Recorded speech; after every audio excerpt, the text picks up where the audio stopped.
Hello again, my name is Videosyncratic, and welcome back to Behind the Monster. This series focuses on the gruesome menagerie of monsters that serve as the enemies of Bloodstained, Ritual of the Night, the spiritual successor to the Castlevania series, conceived by its former producer Koji Igarashi. The primary aim of this series is to investigate the design of each monster and try to shine a light on where it came from and reveal their origins in real-world folklore and mythology. I intend on keeping the introduction much shorter this time, as I am aching to begin, but before I do so, I have a few words I would like to say regarding how I have organised the contents of this video. As with the previous episode, I have organised the various enemies of Bloodstained into thematic categories, either based on their common origin or on other shared characteristics. For ease of navigation, I will pin a table of contents listing which monsters I cover in the comment section below.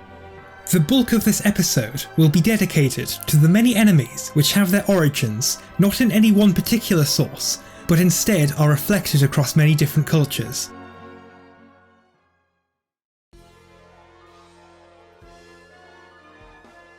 While I did say that I intend on covering monsters with more general backgrounds, I want to make a quick detour beforehand.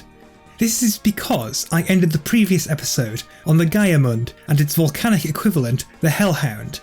However, these are not the only canine enemies in the game, as there is also the Ordog, an unpleasant toxic fluid spewing skull-headed dog monster, with the lurid description of it being made from rotten flesh and its penchant for spraying the player with what are presumably its own digestive fluids. It is certainly one of the slimier creatures in Bloodstained.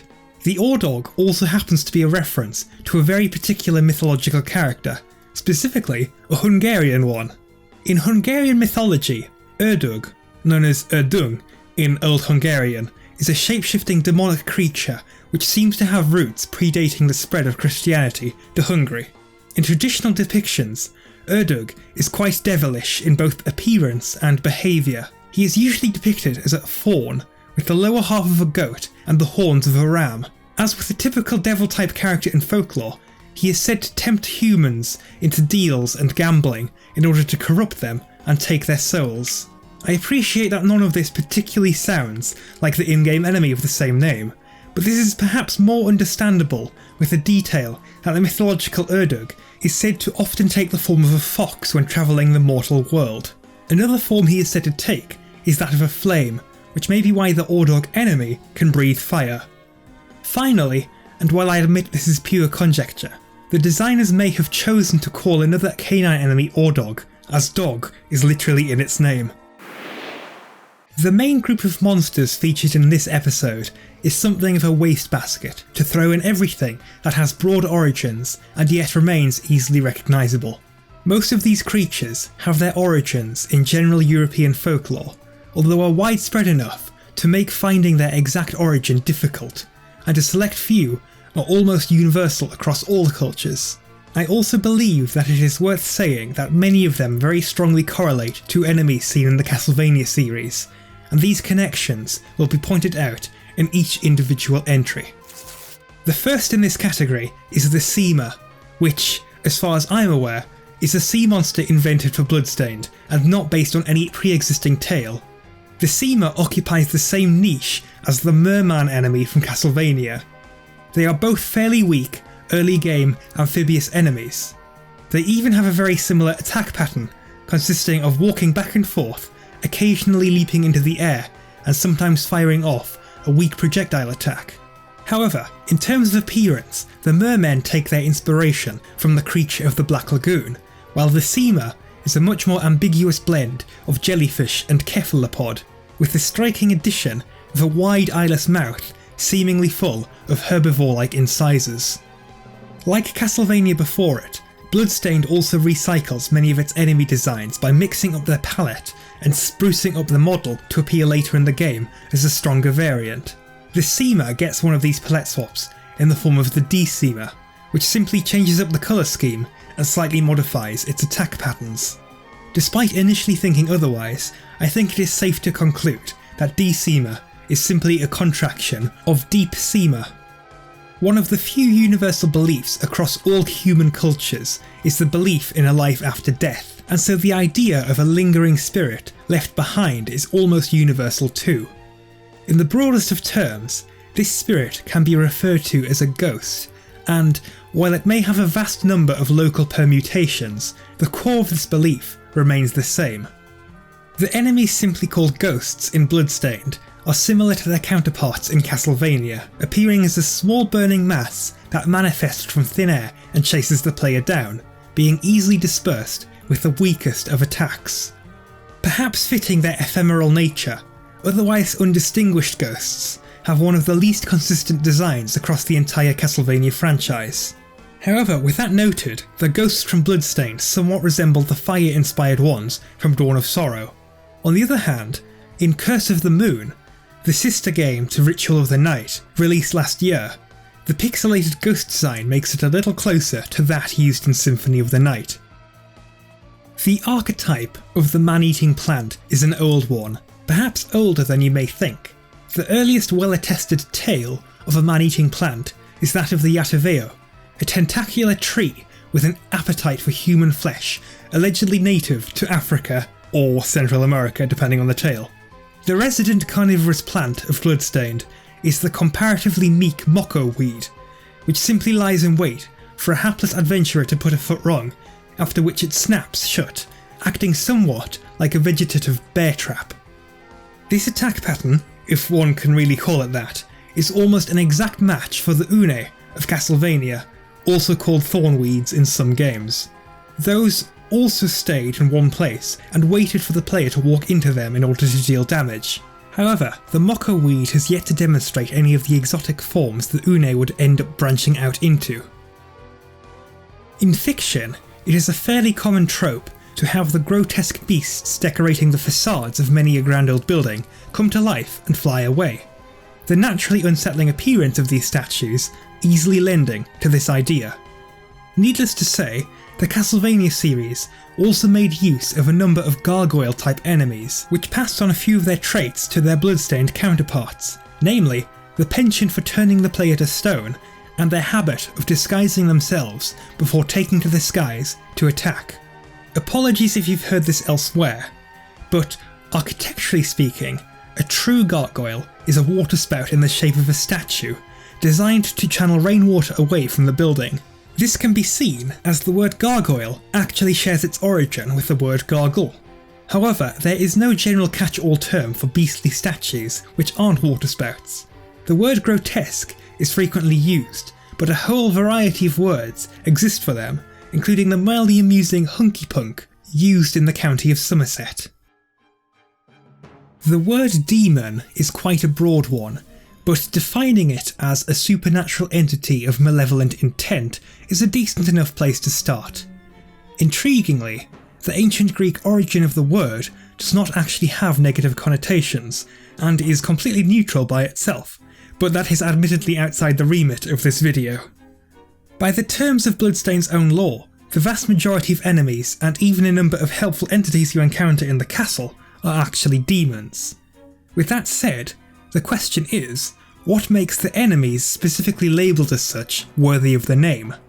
My answer to that is that they take their design from what is now the stereotypical image of a demon in Christianity, and more broadly, Western culture. Historically, demons have actually been depicted in a huge variety of bizarre forms, befitting their status as shapeshifters.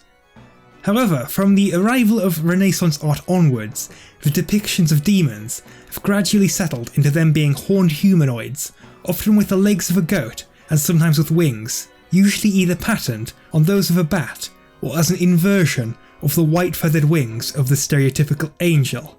Due to the inimical relationship between Christianity and so-called paganism, the use of the horns and legs of a goat were likely appropriated from traditional images of the ancient Greek god Pan and his Roman counterpart, Faunus. In Bloodstained, there are 3 different varieties of the demon enemy, representing a gradual gain in power. This is a reference to how demons are frequently organised into hierarchies in occult writings. As demons themselves are said to be fallen angels, their hierarchy is likewise a corruption of that of heaven, so archdemons are said to exist in opposition to archangels and so on. There are a number of enemies in Castlevania that resemble stereotypical demons. However, I want to give special mention to the so-called Lesser Demon, which appears as a boss in Symphony of the Night, and also as a powerful enemy in later entries such as Portrait of Ruin. This is less so due to its appearance, and more because the magic attacks performed by the Lesser Demon share a number of similarities with those seen in Bloodstained. Alongside witches and ghosts, and likely just behind vampires and zombies, werewolves are almost certainly one of the most widely used monsters in the horror genre. The word wolfman is just another way to say werewolf, as that itself is a simple portmanteau of were, meaning man in Old English, and wolf.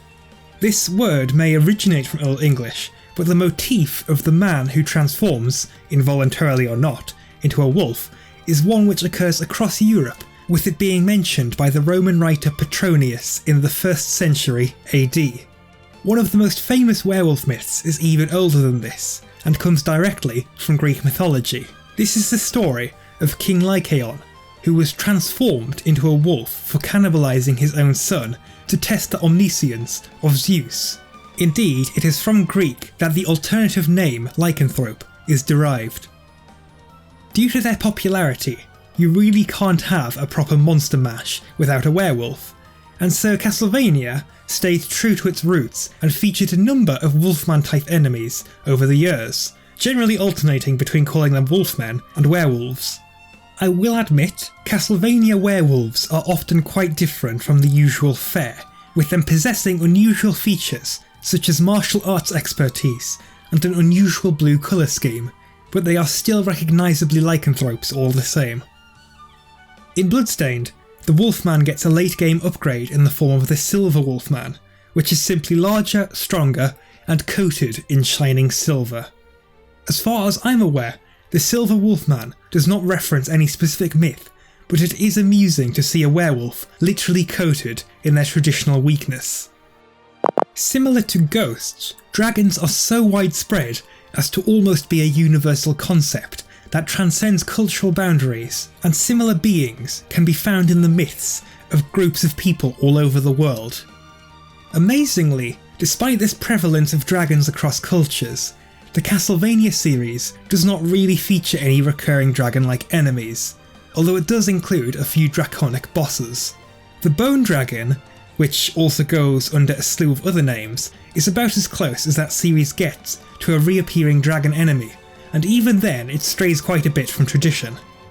Bloodstained rectifies this dearth by featuring dragons as standard, albeit powerful, enemies. Befitting any dragon used as an enemy, those in Bloodstained are firmly rooted in the European mould, being depicted as colossal fire-breathing, six-limbed reptiles, that is, with 4 legs and a pair of wings. Generally speaking, dragons in European mythology are seen to represent chaos, and the victory of the heroes of legend against dragons is the triumph of order over chaos. It is not for nothing that the foundation myths of many European cities, and even some nations, feature a dragon that needs slaying. In Bloodstained, the dragon has a larger and more powerful palette swap in the late game. In addition to this, it gets a skeletal variant called the Living Fossil. This is likely a reference to the dragon zombie enemy, seen in Castlevania games such as Portrait of Ruin, as the Living Fossil is fought in a similar sandy tomb area to where it is found in that game.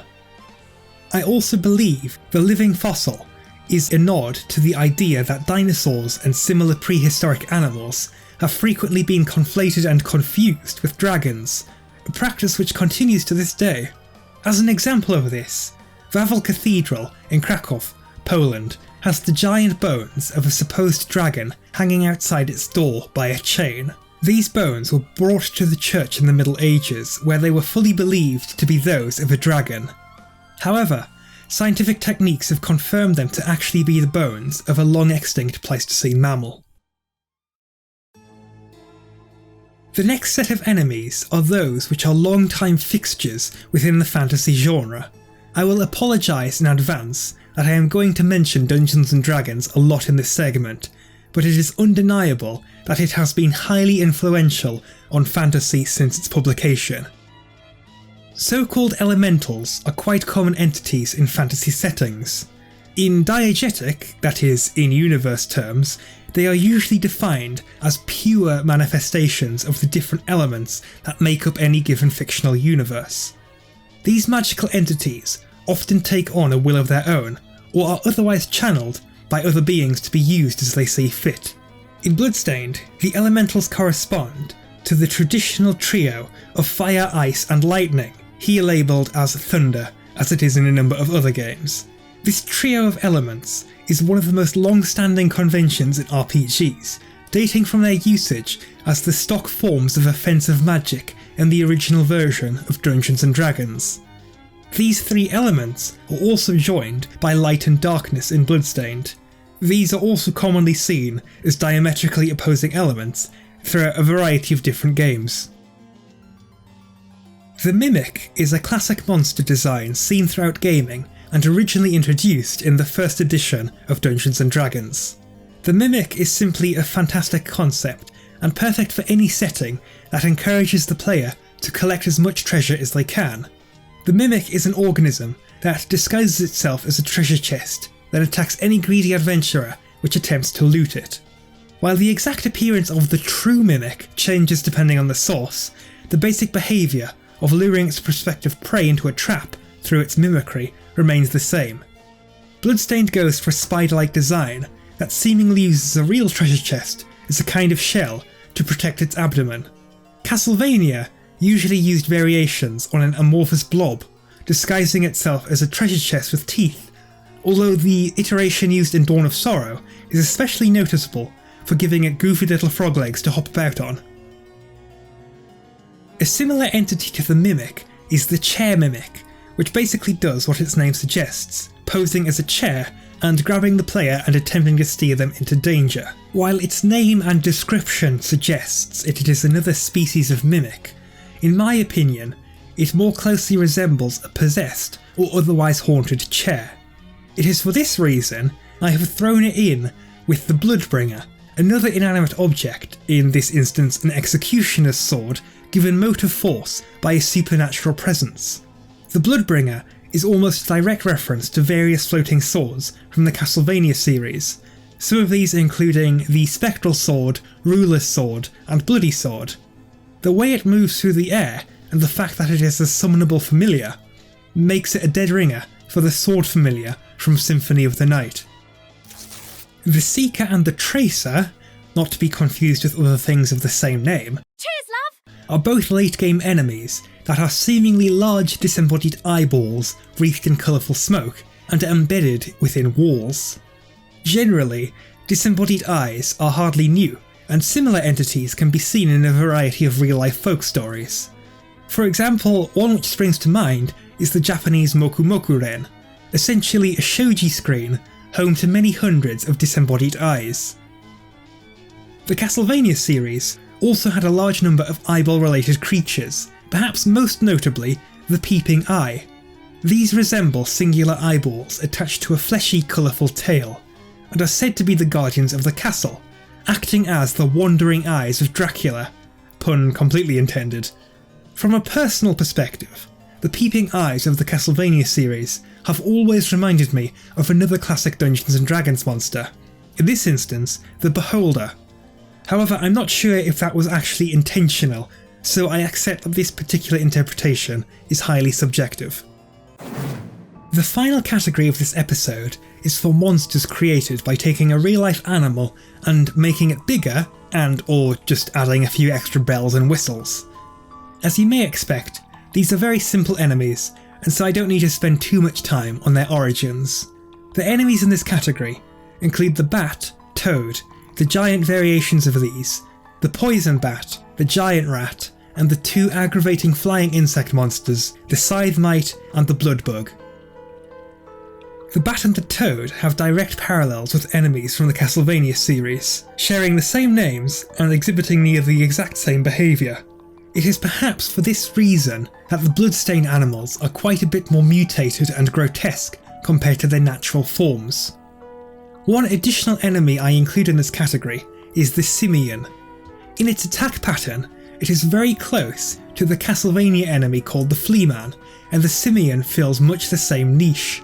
They are both weak enemies with a small frame that hop about rapidly, making accurate strikes on them difficult to land. What they lack for in raw strength, they make up for in sheer numbers and their annoying habit of appearing in dangerous locations.